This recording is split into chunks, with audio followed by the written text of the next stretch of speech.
రోజున ఉమెన్స్ అందరి తరఫున క్రిస్మస్ శుభాలు తెలియజేస్తున్నాను. నాకు ఈ అవకాశం ఇచ్చిన దేవాది పాస్టర్స్కి వందనాలు తెలియజేస్తున్నాను. ఒకసారి బైబిల్ గ్రంథం మనం ఓపెన్ చేసినట్లయితే యెషయా గ్రంథం 7వ అధ్యాయం 14వ వచనం చూస్తే, కాబట్టి ప్రభు తానే యొక్క సూచన మీకు చూపును, ఆలకించుడి, కన్యక గర్భవతి అయి కుమారుని కని అతనికి ఇమ్మానుయేలని పేరు పెట్టును.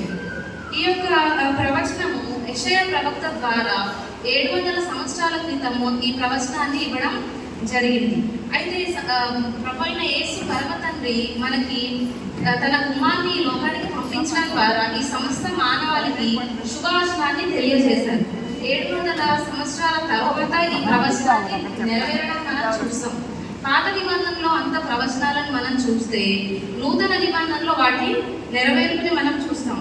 క్రిస్మస్ అనగానే మనమందరము పరస్పర గ్రీటింగ్స్ చెప్పుకుంటాం కదండి. అసలు ఈ గ్రీటింగ్స్ యొక్క ప్రాముఖ్యత అనేది ఎలా వచ్చింది అని మనం చూస్తే, ఎందుకంటే యేసయ్య ముందుగా చూసి ప్రవచనం చెప్పింది మొదలుకొని ఆ ప్రవచనం నెరవేరే వరకు అనేక సందర్భాల్లో ఆ శుభవచనాన్ని మనం చూస్తాం. లూకాసు 1వ అధ్యాయం 28వ వచనంలో చూస్తే, దయాప్రాప్తురాలా నీకు శుభం.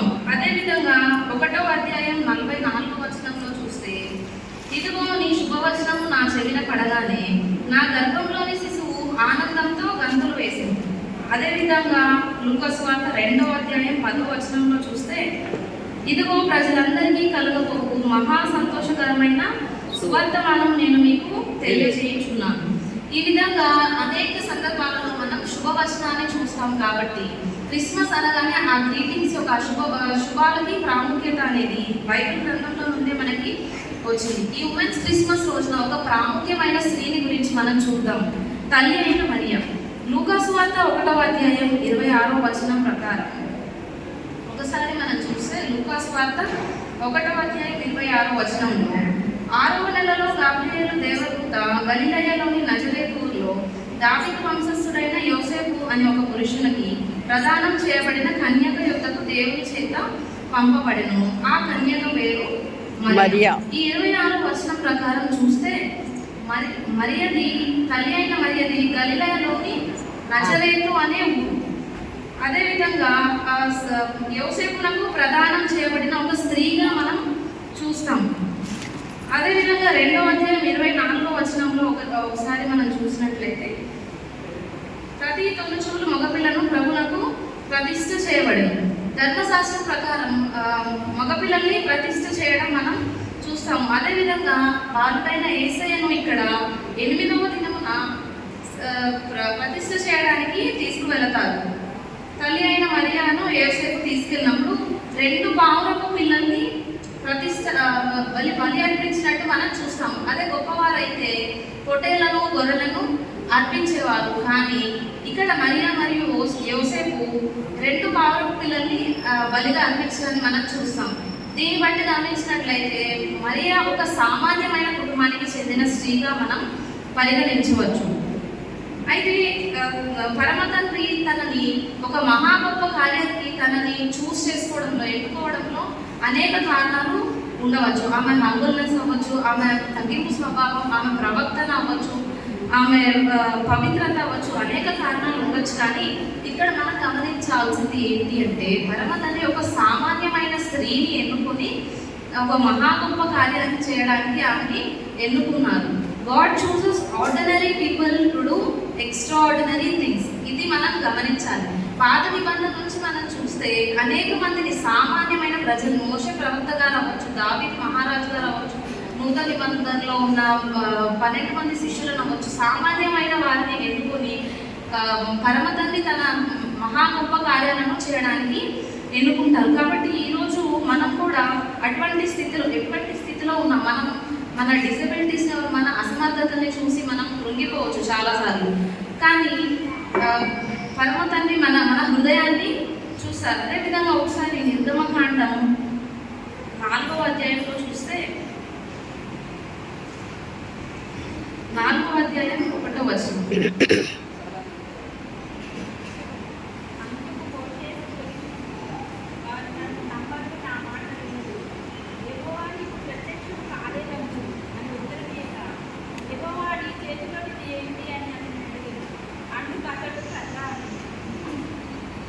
అవును.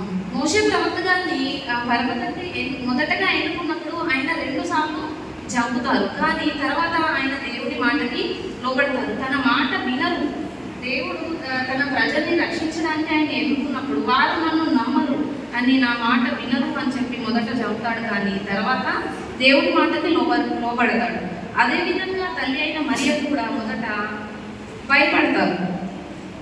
మొదటి వచనంలో చూస్తే ఇది నాకు ఎలా నేను పురుషుని ఎరుగని దానని మొదటి అధ్యాయం 34వ వచనంలో, అందుకు మరియా నేను పురుషుని ఎరుగని దానని ఇది ఎలా జరుగునని దూతతో అంటారు. కానీ తర్వాత ఇదిగో ప్రభు దాసురాలను 38వ వచనంలో, ఇదిగో ప్రభు దాసురాలను నీ మాట చొప్పున నాకు జరుగును గాక అని తర్వాత లోబడతారు.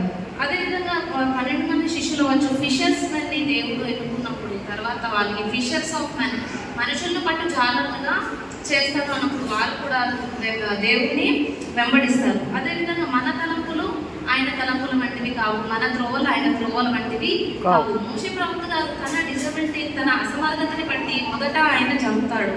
అలాగే మనం కూడా మనలో ఉన్న అసమర్థతని బట్టి మనం చాలాసార్లు జంపవచ్చు. కానీ పరిశుద్ధాత్మ దేవుడు ఎప్పుడు కూడా మన స్థితిగతుల్ని చూడరు. మన నేమ్ని కానీ, మన స్టేటస్ని కానీ, మన ఫేమ్ని కానీ, మన గొప్పతనాన్ని ఆయన చూడలేదు. కానీ మన హృదయాన్ని చూసేవాడు దేవుడు. It's not our ability but it's our availability and the willingness to say yes to the lord.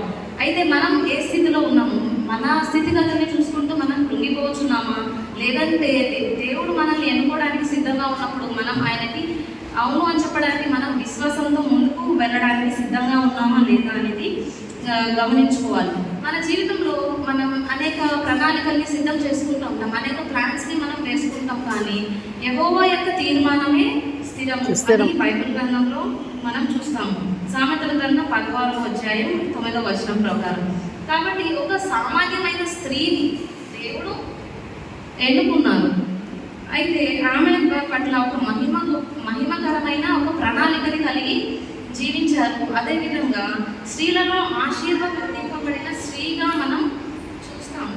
42వ వచనంలో, స్త్రీలలో నీవు ఆశీర్వదింపబడిన దానవు, నీ గర్భఫలము ఆశీర్వదింపబడు. ఈ మాట ఎవరు అంటారంటే ఆమె బంధువురాలైన ఎలిజబెత్ గారు అంటారు. అయితే ఆమె స్త్రీలలో అందరిలో కూడా ఆశీర్వదింపబడిన స్త్రీగా ఆమె దేవుని చేత ఎన్నుకోవడానికి ఆమె కారకురాలైనారు. అంటే ఆమె ఏ విధంగా జీవించారు, ఎటువంటి లైఫ్ని ఆమె లీడ్ చేశారు అనేది మనం ఒకసారి గమనించాలి. స్త్రీలం అందరం కూడా మనం అటువంటి స్థితిని కలిగి జీవించాలి. అలాగే దేవుడు మనం ఊహించిన దానికంటే, అడిగిన దానికంటే ఊహించిన దానికంటే అత్యధికముగా మనకి దయచేస్తారు. మన బైబిల్ గ్రంథంలో చూస్తాం కదండి. అదేవిధంగా తల్లి అయిన మరియ జీవితంలో ఒక గొప్ప ప్రణాళిక కలిగిన దేవుడు మన జీవితంలో కూడా ఒక ప్రణాళిక కలిగి ఉంటాడని మనం నమ్మాలి, విశ్వసించాలి. ఏ విధంగా అయితే తల్లి అయిన మరియు ఎలిజబెత్ను ఇద్దరి గొప్ప వ్యక్తులకు జన్మనియడానికి కారణాలు అయినారో, అదేవిధంగా వాళ్ళు జీవించిన జీవన విధానాన్ని మనం కూడా, మన స్త్రీలమంతా కూడా మనం ఒకసారి వారిని ఆదర్శంగా తీసుకొని దేవుడు ఈరోజు మనల్ని కూడా ఎన్నుకోవడానికి సిద్ధంగా ఉన్నారు. అయితే మనం సిద్ధంగా ఉన్నామా? మన హృదయం అనే తలుపులను తెరచి ఆయన వైపు చూస్తూ ఆయన కొరకు సిద్ధపడుతూ ఆయన కొరకు ఎదురు చూద్దాం. ఈ క్రిస్మస్ దినాల్లో క్రైస్ట్ సెంటర్డ్ క్రిస్మస్ని మనం జరుపుకోవడానికి పరిశుద్ధాత్మదేవుడు మనకు సహాయం చేయాలని కోరుకుంటున్నాను. Wishing you all a very happy Christmas. Okay, thank you very much. Saturday